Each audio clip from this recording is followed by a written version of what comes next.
Entendi. Um outro assunto caro para nós evangélicos é a questão da liberdade de expressão. A gente tem no Brasil alguns cenários onde pregações em igrejas e posturas públicas de ministros religiosos são importunadas pelo Ministério Público. A gente teve recentemente, por exemplo, o caso de uma escola de BH, chamada Escola Getsemane, onde, porque as crianças falavam que nasceram menino, nasceram menina e tudo mais, e houve o Ministério Público enviando a carta e o presidente da escola, um pastor evangélico, já na posição de investigado pelo Ministério Público por causa daquilo tudo. Nos Estados Unidos e no Canadá, a gente tem cenários dos mais variados.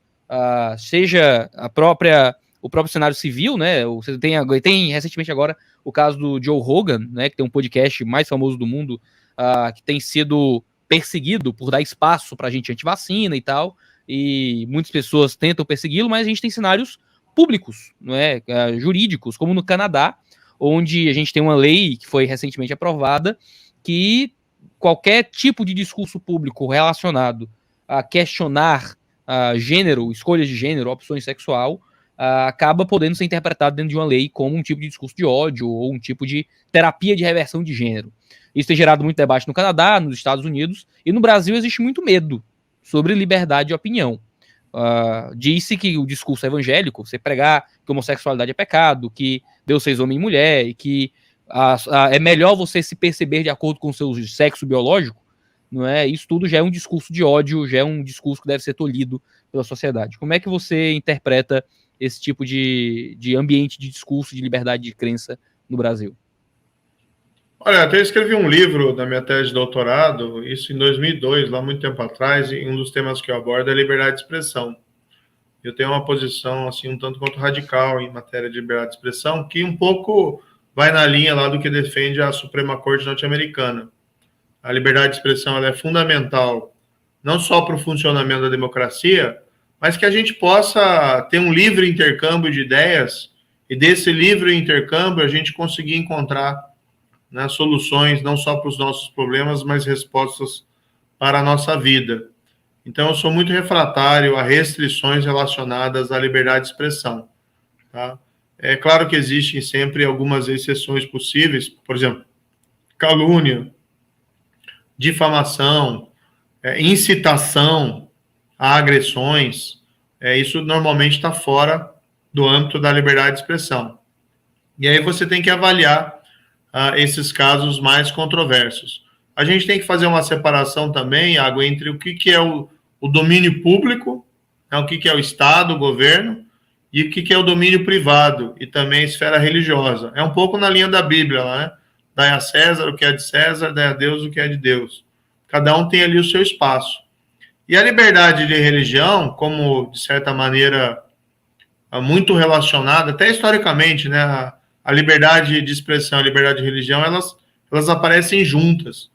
Então, a gente tem que tomar muito cuidado para qualquer interferência do Estado, e aí não só governo, mas Congresso, igualmente Judiciário, para coibir a palavra dentro do meio religioso, ou de impor escolhas ali que não sejam dentro da plena liberdade do exercício de religião. Eu não conheço esses casos em particular que você mencionou, ouvi eles um pouco por cima, tá? Mas é claro que é um exagero você ter esse tipo de tratar um pastor que utiliza uma frase dessa, a pessoa pode até não gostar da frase, mas tratar isso como se fosse criminoso. Claro que se tiver uma incitação à violência, seja do pastor ou seja de qualquer outra pessoa, contra uma minoria ou contra uma preferência sexual, aí é um pouco diferente. Né? Não me parece que foi o caso, considerando aí a sua descrição dessa hipótese. Então, eu sou extremamente favorável à liberdade de expressão e liberdade religiosa. Eu gosto até, Iago, de um tema que me é muito caro, ver a influência da religião na construção do direito. Tem histórias muito interessantes, né, por exemplo, relacionadas ao direito ao silêncio, que a gente tem hoje nos tribunais, né? Quando alguém vai ser interrogado por uma acusação criminal, a pessoa é advertida que ela tem o direito ao silêncio, que é uma coisa um pouco estranha, né? A gente fica pensando, por que um acusado tem direito ao silêncio. Quando você vai fazer a pesquisa histórica, você encontra a origem disso numa carta de São Paulo aos Coríntios, e depois um comentário, e aí da Igreja Católica, né, São João Crisóstomo, em cima dessa carta. Mas, principalmente, a origem desse direito é porque ele foi essencialmente importante durante aquele período das guerras religiosas na Europa, em que se utilizava o processo penal para perseguição, por exemplo, de protestantes, ou vice-versa, de perseguição de católicos. E muitas vezes a investigação naquele caso era você colocar alguém para prestar depoimento e perguntar sobre a profissão religiosa dela. Se ela acreditava, por exemplo, no santo, se acreditava no Papa, ou se não acreditava, e aquilo muitas vezes determinava se ela era protestante ou católico. Então, esse direito ao silêncio, ele foi utilizado e foi criado, vem dessa época, com uma força muito grande, também para você proteger a liberdade de crença.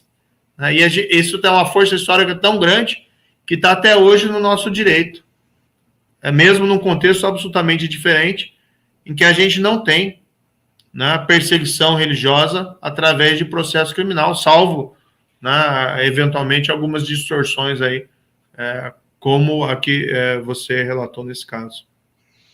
Ainda dentro um pouco desse tipo de assunto, existe no Brasil, e isso reflete muito no cenário internacional, uma batalha muito grande, até em sentido jurídico, dos movimentos LGBT contra movimentos religiosos mais conservadores.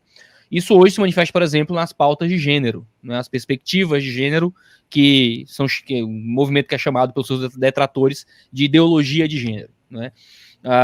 Muitos acreditam que tratar alguém por um gênero errado, chamam de misgender, né, tratar alguém pelo gênero errado, ou então ter que usar pronomes inventados que soem neutros, e não interpretam que não fazê-lo é um tipo de ódio também.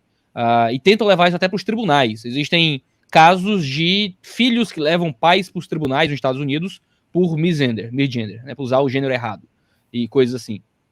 Isso tem gerado um debate muito forte nos Estados Unidos. No Brasil, não é, como a gente importa muitos debates de lá, isso também vira um debate aqui.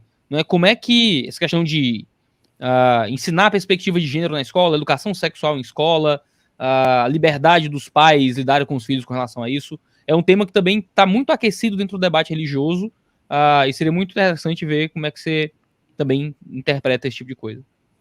Eu quero deixar bem claro assim, que eu respeito todas as preferências, né, das pessoas sexuais, que sejam iguais ou diferentes da minha. Então, eu tenho vários amigos ou amigas que têm preferências sexuais diferentes, e todas as pessoas têm que ser respeitadas. Tem aquele lema kantiano, né? Toda pessoa é um fim em si mesmo. Toda pessoa tem a sua dignidade. E essas mudanças de preferências não fazem ninguém melhor ou pior do que qualquer outro. Então, a gente tem que ter uma sociedade em que o respeito seja um elemento fundamental. A gente tem que tomar cuidado, às vezes, com alguns exageros, né, nessa discussão cultural, porque a religião, né, as pessoas que têm a sua fé, a sua profissão religiosa, merecem também esse igual respeito. O que eu sinto, às vezes, Iago, é um certo ressentimento, tá, de pessoas que são bastante religiosas e às vezes são tratadas por outras com certos estereótipos ou com certos preconceitos, como se você tivesse uma religião e se você fosse uma pessoa crente, que isso representasse alguma espécie de alienação, né, alinhamento à realidade. Então, também não concordo com isso. Né? Eu acho que as pessoas que professam religião e com bastante vigor têm que ser tão respeitadas nas suas crenças como todas as demais. O que falta, eu acho, nesse ambiente que a gente vive hoje, de polarização política, ideológica e cultural extrema, está faltando um pouco aquele espírito, né, do debate, da pacificação e da tolerância, para que cada um possa, assim, a gente está junto, como eu disse no início, a gente tem mais elementos em comum do que divergências. Vamos construir pontes entre as pessoas, lembrando que cada uma é um fim em si mesmo. Então, particularmente, eu sou contra exageros nessa área. Eu acho que a escola brasileira, por exemplo, a gente tem muito a discutir sobre escola pública brasileira, também sobre escola privada, mas principalmente sobre a escola pública, porque a gente precisa ter um ensino público de qualidade. E às vezes a gente entra nos debates assim que são um tanto quanto, vamos dizer, não é o foco principal, tá? E não acho que escola deve ser utilizada para pregação político-partidária ou pregação de preferências religiosas ou pregação de preferências sexuais. Tá? Isso está errado. Vou te colocar um exemplo aqui. Você deve ter tido um monte de professor na sua vida, assim como eu. E você tinha aqueles professores bons e você tinha professores ruins. Às vezes você tinha um professor, eu tive alguns assim, e o cara chegava na sala de aula, em vez de ele dar a matéria, ele ficava falando sobre causos, né? Tal dos causos da vida dele, falava de uma viagem que ele tinha feito e contava lá os detalhes. Ou seja, ficava enrolando e falando coisa que não tinha nada a ver. Isso era ruim, porque você perde conteúdo. O mesmo problema existe quando o professor chega na sala de aula e começa a querer fazer pregação político-partidária, querer fazer pregação religiosa, ou pregação sobre preferências sexuais. Então, isso também é errado. E tem que ter mecanismo dentro das escolas para que o professor dê o conteúdo ministrado. Agora, a gente não pode transformar as escolas num ambiente policialesco. Isso tem que ser resolvido dentro da própria escola, alunos e professores e a direção, e eventualmente ali com o envolvimento dos pais. Não tem como a gente querer botar um policial dentro da escola para fazer esse tipo de patrulhamento, porque isso também para desvelar para a censura, que era a nossa outra preocupação agora há pouco, em relação à liberdade de expressão e de pensamento e à liberdade religiosa, isso é muito fácil. Tá? Então, a gente tem que tomar muito cuidado com esse debate, na minha opinião. Tá? Eu acho que escola é lugar para ter o aprendizado das matérias necessárias para a escola, matemática, física, português. Tá? Não deve haver esses desvios. A gente tem que tomar cuidado com o remédio, para não querer transformar ali um patrulhamento ideológico dentro das escolas. Tá? Isso do remédio, às vezes, ser pior que a doença. Falando agora de liberdade religiosa mais publicamente. A gente teve na pandemia, agora de Covid, um cenário onde igrejas foram fechadas, né? Era impossível ter culto público por causa dos decretos governamentais.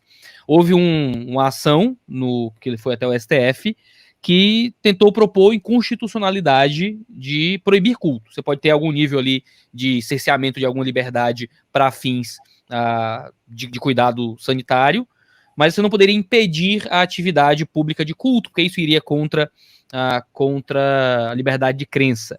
E o debate que cresce cada vez mais no Brasil é sobre a fragilidade da liberdade de culto no Brasil. Né? Existe algum nível de fragilidade aí, talvez, a depender da interpretação do STF. Como é que você enxergou, primeiro olhando um pouco para o passado, essas ações, não é? E como o governo impedindo o culto dentro do ambiente de pandemia, e como é que você enxerga essa liberdade e inviolabilidade de culto público e de crença no Brasil?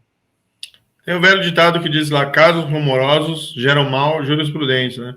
Então foi uma situação extremada, começo da pandemia, não se sabia da extensão, começou a aumentar muito o número de vítimas, e naquele ambiente de polarização política, houve excessos de vários lados, tá? Por isso que ali seria importante o papel da liderança, para pacificar o país e dirigir o país, liderar o país, para enfrentar aquele grande desafio. A gente, infelizmente, não teve essa liderança.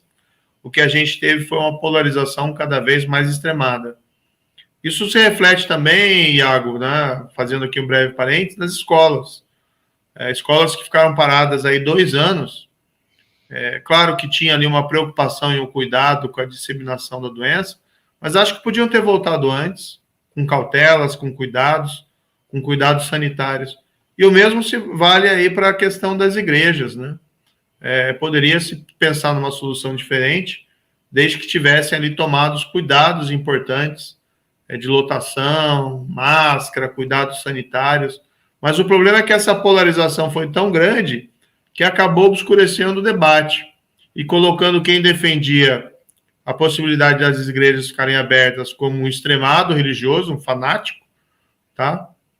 E quem defendia o fechamento como alguém promovendo alguma espécie de guerra religiosa.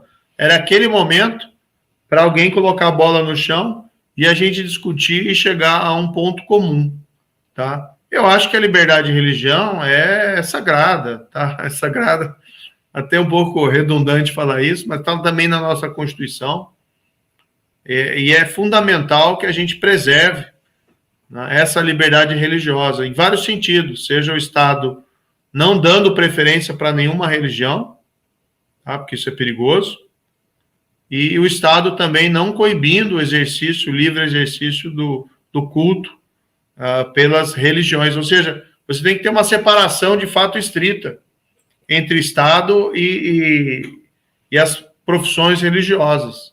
Porque é muito perigoso, a gente já viu isso no passado, qualquer preferência, porque acaba gerando antagonismo, acaba gerando ressentimento. Claro que isso também não impede que o Estado, o governo, ajude tanto entidades beneficentes, assistenciais, educacionais, sejam laicas ou sejam religiosas. Aí a religião não deve contar, entendeu? Então não tem a proibição da relação. O que não pode haver é uma preferência de uma por outra.